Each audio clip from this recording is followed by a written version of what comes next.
안녕하세요. 반갑습니다. 오늘 또 여러분에게 멋진 분을 소개해 드리도록 하겠습니다. 조용호 원장님을 만나러 왔는데요. 잠깐 우리 자기소개 듣고 또 진행하도록 하겠습니다. 안녕하세요, 원장님. 네, 안녕하십니까. 잠깐 소개 한번 부탁드리겠습니다. 예, 글로벌 미래교육원을 운영하고 있고요. 현재 사단법인 한국강사협회 부회장으로 활동하고 있는 조용호 원장입니다. 여러분들 만나서 반갑습니다. 네, 반갑습니다. 원장님 지금 예.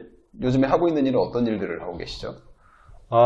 이제 코로나 이후에 네. 제가 원래 이제 글로벌 미래교육원이 교육회사인데 코로나 이후에 이제 저희가 이제 어떤 위기가 많이 다가왔었는데 그걸 어떻게 좀 극복할까 이제 고민하면서 그걸 기회로 삼아서 저희 회사가 이제 일반 그냥 교육회사에서 비대면 쪽을 굉장히 많이 하는 비대면 교육 행사 전문 기업으로 요즘 이제 거듭나고 있는 중입니다.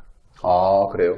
사실은 코로나 때문에 교육회사나 강사들이 많이 어려움을 겪었었는데. 그렇죠. 네. 그때를 또 기회로 삼아서도 새로운 전환을 하신 거네요.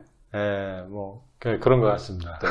아니, 그러면 지금 예. 교육회사 그렇게 하시기 전에. 네네. 예, 강의도 하시고 그랬던 걸로 알고 있는데. 네. 그전에는 그럼 어떤 일들을 하셨어요? 강사하기 전에요? 네. 사실은 이제 그 강사하기 전에 한 25년 정도, 남들이 이제 그렇게 얘기하죠.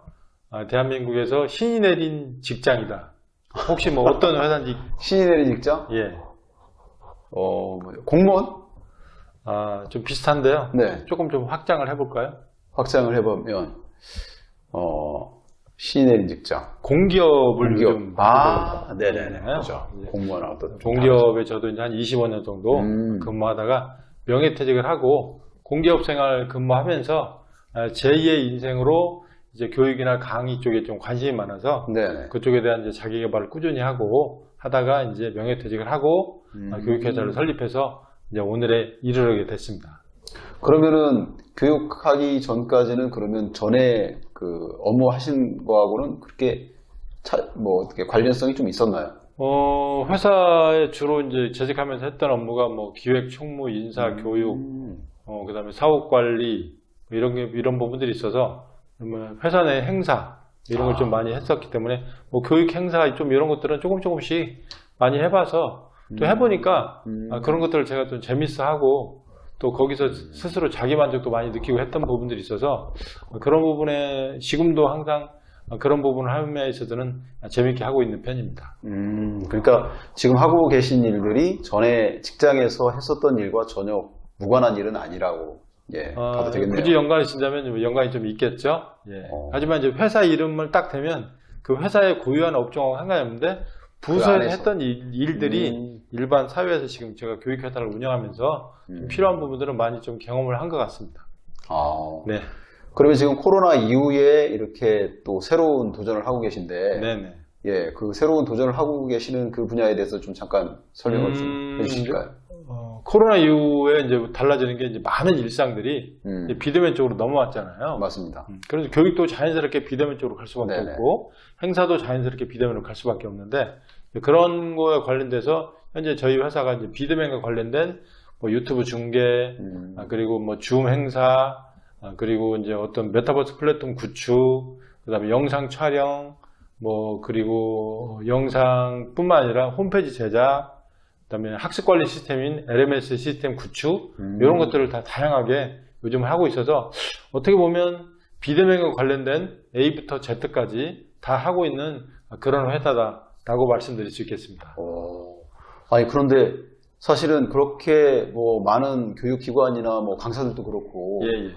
비대면으로 이렇게 전환하고 싶은데 쉽지 않은 부분들이 있거든요. 장벽들이. 그렇죠. 그런데 지금 이런 비대면과 관련된 그런 모든 교육 시스템들을 이렇게 갖춰가는 데 있어서 좀 어렵고 그런 것들은 없었나요? 제가 이제 조금 다른 분들하고 좀 다른 부분은 네. 뭔가 새로운 걸 좀 만지고 찾고 이렇게 관심 갖고 이런 것들을 좀 좋아하는 편이에요. 우스갯소리로 예전에 우리가 자동차나 하다못해 휴대폰 같은 거 구입하게 되면 이게 두꺼운 사용 설명서 주잖아요. 매뉴얼. 예. 네. 그래서 저는 그런 걸 거의 두세 번 정도 정독을 합니다. 저하고는 완전 다른데요.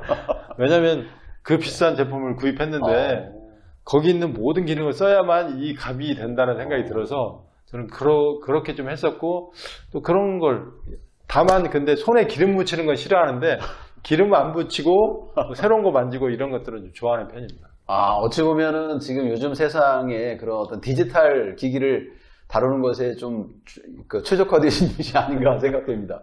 그 디지털 기기들이 아날로그적인 거하고는 좀 달라서, 그죠? 아날로그적인 것은 눈으로 다 보이잖아요. 근데 디지털 기기들은 왠지 좀 아날로그 감성하고는 좀 다른데, 그런 매뉴얼들을 잘 보신다고 하니까, 예, 좀 그 부분이 특화되지 않았나, 이렇게 생각이 드는데요. 그래서 어떤 새로운 곳을 접하게 돼도, 걱정보다도 그냥 혼자 이렇게 굉장히 고민 많이 하고, 밤새면서도 연구하고 이런 것들을 마다하지 않고 재밌게 많이 했었고요. 처음에 이제 비대면 쪽으로 회사의 업무를 넘기면서 나름대로 고생을 좀 했죠. 또 어디에다 뭐 특별히 물어보기도 어렵고 또 교육받기도 쉽지 않고 혼자 거의 독학하고 또 모르는 부분은 유튜브에 해당 키워드 검색해서 네. 거기서 좀 도움을 받고 그러다 보니까 좀 이제 뭐 진도는 또 어떤 속도들은 좀 늦게 될지는 몰랐어도 좀 내 것으로 최적화되는 데 있어서는 많은 도움이 됐었고 알고 보면 저도 이제 올해 딱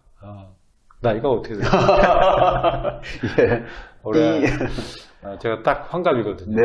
그래서 사실 이런 IT를 접하기가 쉽지는 않은데 그래도 접하다 보니까 누구나 요즘 할 수 있을 정도로 관심만 가지면 좀 접하기가 그래도 용이하다라는 생각이 좀 들었습니다. 네.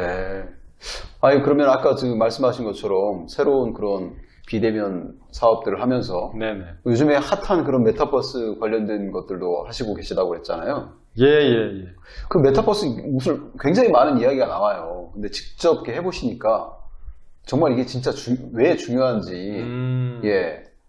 뭐 저는 이제 어떤 생각을 갖고 계세요? 네, 이제 그 부분에 대해서 좀 제가 답변을 드리면 인간의 원래 갖고 있는 속성, 네네. 제가 이제 또 대학원에서 뇌과학을 전공했거든요. 그쪽도 강의도 전문이시잖아요. 예. 그러다 보니까 이제 이걸 좀 메타버스 플랫폼과 메타버스의 발전을 뇌과학적으로 제가 좀 생각을 해보니까 무엇보다도 사람은 가장 중요한 게 뭐냐면 현실과 가상을 구별하지 못한다는 거죠. 즉 착각의 동물이라는 거죠. 네네. 그런 얘기 들어본 것 같습니다. 예. 그러다 보니까 이 메타버스 플랫폼에 접하는 그런 체험과 만족감들이 현실에서 느끼는 만족감에 오히려 더 높으면 높았지 현실감보다 떨어지지 않는 이런 부분을 인간의 속성 속에 그건 기본적으로 내재가 되어 있기 때문에 앞으로 이 메타버스 플랫폼 즉 가상과 현실을 접목하고 또 가상 속에 나의 아바타가 있는 그 공간 안에서의 기쁨, 즐거움, 만족감 이런 것들은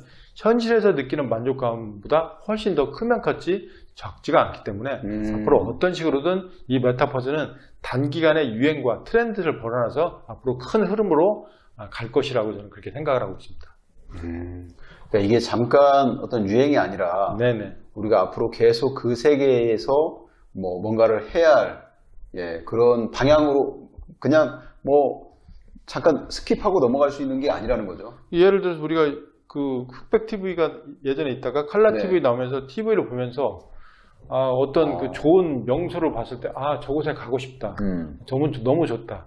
또 이런 거 느끼는 거. 또 TV에서 먹방 보면서 내가 먹지 않아도 대리만족하고 네네네. 사람은 항상 대리만족과 그런 가상에 대한 것들을 충분히 현실과 똑같이 느끼고 더 많이 효과적으로 느끼고 있기 때문에 그런 것들의 더 진화된 버전이지 이게 어떤 흐름이 완전히 바뀌고 그런 것보다도 가고 있는 진화 속에서 하나의 지금 어떤 단계다. 오히려 이렇게 보면 이해 폭이 좀 더 쉽지 않을까 싶은 생각이 듭니다.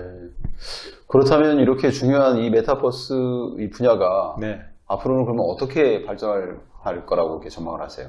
물론 이제 지금은 이제 뭐 사람들이 불편한 부분도 분명히 있고, 그 다음에 이제 아직은 그 플랫폼의 내용들이라든가 콘텐츠라든가 이런 것들이 인간한테 많이 최적화되어지지 못한 부분들이 있기 때문에 분명히 불편하고 시행착오적인 부분은 겪겠지만 앞으로 인간의 삶을 굉장히 윤택하게 하고 그것을 굉장히 뭐라 그럴까 활용하는 데 있어서 그 다음에 인간이 사는데 진정으로 행복감을 느끼는 이런 부분에 있어서 이 메타버스 플랫폼이 굉장히 자리매김을 할 것이다 라고 저는 생각을 하고 있습니다. 예. 자, 그러면 네네. 지금 이렇게 중요한 그 메타버스 기술을 네. 네, 사실은 아까 말씀하신 것처럼 이제 조금 중년으로 넘어가면 네. 좀 부담스럽고 왠지 디지털 기술에 대해서 접근하기가 좀 되게 장벽이 있는데 네. 예, 마음의 장벽이 먼저 생기는 것 같아요. 예, 40대 이상 그런 어떤 뭐 직장이든지 뭐 그렇지 않으면 자기 일을 별도로 하고 싶은 사람이든지 뭐 이런 사람들도 이 메타버스에 관련된 것들을 좀 접근 가능할 수 있을까요? 이제 그 말씀을 하시니까 제가 이제 들려주고 싶은 얘기는 뭐냐면, 사실은, 저는 40대, 50대, 60대, 특히 5, 60대, 우리가 일명 베이비 부모 세대라고 하시는 분들이 이런 부분에 굉장히 어려움을 많이 느끼고 자신감이 없어 하는데, 저는 그분들한테 종종 이렇게 말을 합니다. 우리가 산업혁명을 보게 되면 1차부터 현재 지금 4차 산업혁명 시대에 와 있다고 하는데, 자, 1차 산업혁명 시대, 전기도 없던 시대부터 전기가 있고 인터넷이 있고 스마트폰이 있고 이 모든 것들을 다 경험하고 있는 유일한 세대가 누굴까요? 뭐 베이비 부모 세대. 저는 그 세대밖에 없다고 뭐 생각합니다. 옛날에 X세대도 이제 좀 포함될 것 같아요. 네네. 예. 왜냐하면 정말 저희 어렸을 때는 뭐 전기가 자주 꺼져가지고 집에 이 양초를 놓고 살았던 적이 분명히 있었거든요. 그런 감성을 다 갖고 있는 그 세대가 앞으로의 이런 어떤 메타버스적인 플랫폼에 대한 이해를 조금만 높인다면, 그런 감성을 다 접목한다면 오히려 더 차별화된 그런 역할을 할 수 있는 부분은 분명히 있겠다라는 생각을 해봅니다. 그러니까 그 아날로그적인 그런 감성을 가지고 있고, 그렇죠. 예, 거기에 이제 디지털 기술이 접목이 되면 되는데, 네네. 예, 말씀하신 것처럼 정말 다른 어떤 세대보다도 지금 50대, 60대 세대가 그런 거에 좀 특화시켜서 할 수 있다라고 말씀을 하시지만, 네네. 여전히 그런 처음 접근에 대한 부담은 있단 말이에요. 그런 분들한테 어떻게 이렇게 하나씩 가시면 되겠습니다. 예, 그런 로드맵을 간단하게 좀 말씀을 해줄 수 있을까요? 일단 이 메타버스라고 하는 부분을 우리가 메타버스 내에 여러 가지 단계가 있어요. 첫 번째는 우리가 그 기반이 되는 부분들, 네네. 기술 기반이 되는 부분들, 예를 들어 클라우드, 통신, 뭐 그다음에 인공지능 이런 것들이 어떤 기반들이 지금 돼 있기 때문에 지금 메타버스가 지금 굉장히 오고 있거든요. 그러면 그런 기반, 두 번째는 그런 플랫폼, 즉 뭐 제페토, 이프랜드, 뭐 동물의 숲, 뭐 로블록스, 그다음에 뭐 여러 가지 플랫폼들이 있고, 세 번째로는 그 플랫폼 위에 컨텐츠가 탑재가 되는 거죠. 네네. 많은 컨텐츠가 있고, 그 컨텐츠를 보려면 컨텐츠에 필요한 그걸 볼 수 있는 디바이스가 필요하거든요. 즉 뭐 VR 안경, 스마트폰, 그걸 이제 활용하는 인간이 이렇게 있단 말이죠. 그러면 그런 5가지 요소 중에 나는 어느 포지션에서 어떤 일을 할 수 있을까? 요걸 한번 고민을 해보셨으면 좋겠다는 생각이 들어요. 그걸 전체를 다 할 게 아니고. 예, 거기서 내가 과연 어떤 것을 할 수 있을까? 나는 그러면 내가 조그맣게라도 이런 것을 개발하는 사업이 돼볼까? 아니면 나는 뭐 이런 스마트폰이 있으면 스마트폰을 가지고 그런 메타버스와 관련된 부분을 활용할 수 있는 부분을 좀 더 접근이 쉽게 할 수 있는 부분에 관심을 갖고 그걸 보급하는 역할을 해볼까? 라는 자기만의 역할이 어디에 있는지 한번 그걸 그림을 그리게 되면, 그리면 내가 여기서 뭘 먼저 시작하게 됐다는 생각이 아마 저는 들 거라고 생각합니다.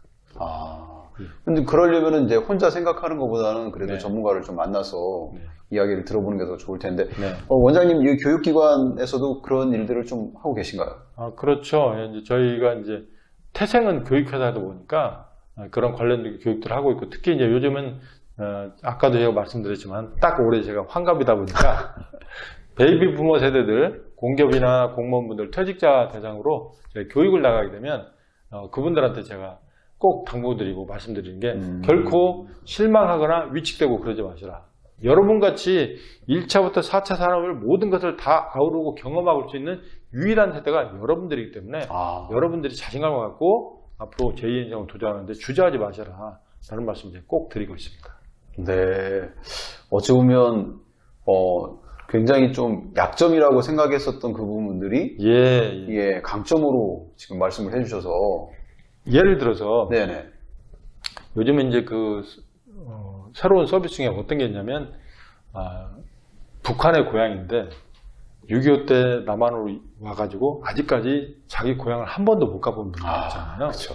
근데 근데 그분들을 위해서 가상현실로서 그 고향을 모습을 VR 안경을 쓰고 체험할 수 있는 이런 것들도 요즘 하고 있거든요. 네네. 자, 그런데 그 당시의 모습을 알 수 있는 부분은 그 어르신의 목소리를 통해서 그릴 수밖에 없거든요. 그런데 그때의 감성을 그래도 그나마 이해할 수 있는 부분은 50대, 60대 분들은 맞습니다. 그 얘기를 들으면서 공감이 되고 그걸 이해할 수 있기 때문에 그 가상현실을 만들 때도 훨씬 더 그분들의 입장에서 그 사용자의 관점에서 만들어 주는 이런 부분들이 있다는 거죠. 네. 그래서 과연 그런 게 있을까 하지만 아니라는 겁니다. 분명히 그런 부분들이 있기 때문에 그런 메타버스의 요소를 구축하고 제작하고 만들 때 그런 감정이 들어갔을 거하고 안 들어갔을 거하고 그 내용의 질은 훨씬 달라질 거라고 생각합니다. 네. 저희가 메타버스 하면 그냥 단순하게 디지털 기술로만 생각을 했었는데 그렇지 않고 그 안에서도 다양하게 우리가 할 수 있는 일들이 많은 것 같습니다. 자, 그러면 우리 지금 교육원에서 여러 가지 사업들을 하고 있는데 앞으로 우리 교육원의 그러한 전망, 미래 비전이라고 한다면 어떤 게 있을까요? 저희 이제 글로벌 미래 교육원에서는 앞으로 특히 이제 이 비대면이라는 부분, 이것은 이제 코로나 이후에 사람들이 이제 코로나가 끝나가니까 많은 부분이 회귀가 될 것이다 라고 생각하는 분도 계시지만 일정 부분에 많은 분들이 생각하는 부분은 어떤 부분이냐면 앞으로는 대면과 비대면이 혼용해서 갈 거다. 즉 하이브리드 시대가 올 것이다. 자동차만 하이브리드가 유행이 아니라 분명히 앞으로 모든 행사, 교육, 회의 이런 부분은 대면과 비대면이 같이 갈 것이다.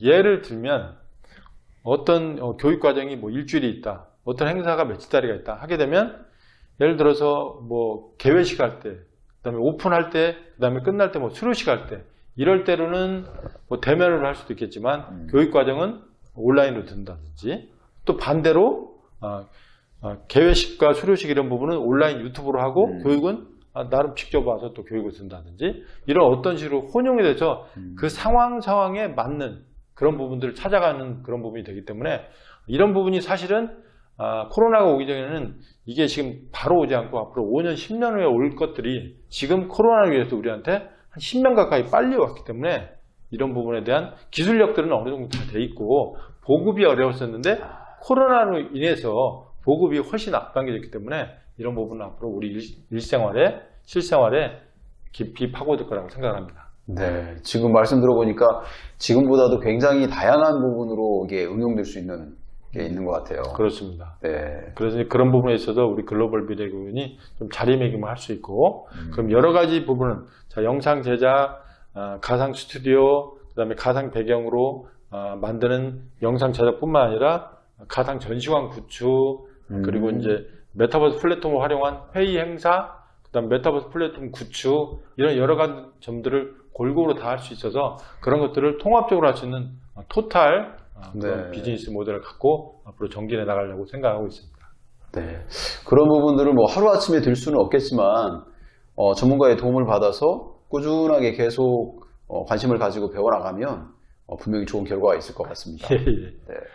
그러면 지금 우리 시청하고 계시는 분들 중에서도 또 이런 것들 고민하고 계신 분들이 계실 텐데 앞으로 그러면 퇴직을 좀 고민하시는 분들이나 뭐 이런 부분에 대해서 좀 더 공부하고 싶으신 분들에게 한 말씀 해주신다면 딱 한마디입니다. 딱 한마디. 그냥 일단 부딪히시고요. 네. 여러분들이 갖고 있는 자산, 경험 이게 누구한테도 없는 그런 부분들이 있기 때문에 자신감을 가지고 들이대시기 바랍니다. 네. 마지막은 들이대. 이건 뭐 아날로그나 디지털이나 어느 곳에서든지 활용이 가능한 그런 명언인 것 같습니다. 그리고 이제 그걸 딱 하나의 단어로 얘기하면 앞으로의 성공하는 인간 그리고 성공하는 인재상은 누가 될까요? 저는 팔랑귀 모든 것을 드고 볶고 습득하고 이런 것들을 매우 좋아하고 흡수가 빠른 분들 예전 분들은 시종일관 하나만 갖고 오래오래 가는 사람이 성공한다고 하지만 앞으로는 이 귀가 얇은 사람들이 성공할 것이다. 저는 그렇게 생각하고 있습니다. 네. 그동안에 듣지 못했던 새로운 이야기입니다. 여러분도 한번 깊이 마음속에 한번 새겨두면 어떨까 싶습니다. 오늘 이렇게 또 멋진 메타버스 이야기까지 해주셔서 너무 감사합니다. 많은 도움이 됐습니다. 고맙습니다. 네 감사합니다. 네, 감사합니다.